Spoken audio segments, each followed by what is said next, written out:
আমার দ্বিতীয় ব্লগে সবাইকে স্বাগতম বন্ধুরা। শুভ সকাল। সকাল সকাল ব্রাশ করে আমি রেডি হচ্ছে কাজে যাবো বলে। তারপরে কিছু ছোলা মুখের ভিতর দিয়ে কাজের উদ্দেশ্যে আস্তে আস্তে রওনা দিলাম। বাইরে বেরিয়ে মেইন রোডে উঠে দেখি রাস্তা ফাঁকা। তো রাস্তা ফাঁকা, আমি আমার মতো চলছি।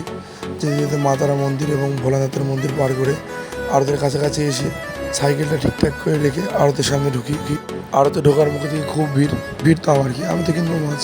আমি আমার মতো জ্যান্ত মাছ দেখলাম বাজারে, দেখে আমি আমার পছন্দ মতো মাছ কিনে বাইরে দিকে বন্ধুরা বসে আছে, তাদেরকে খাবার দিয়ে আমি মাছ নিয়ে বেরিয়ে পড়লাম বেচার উদ্দেশ্যে। একটা গ্রামে কিছু শেষ করার পরপরই নদীর ধারে গেলাম, নদী পার হয়ে অন্য খেয়ে যাবো বলে। সেই খেয়ে উঠে আরেকটা গ্রামের উদ্দেশ্যে রওনা দিলাম। সেই গ্রামে টুকটাক করে সব মাছ শেষ করে দুপুর 12টার সময় আবার খেয়া পার হয়ে বাড়ির উদ্দেশ্যে রওনা দিলাম।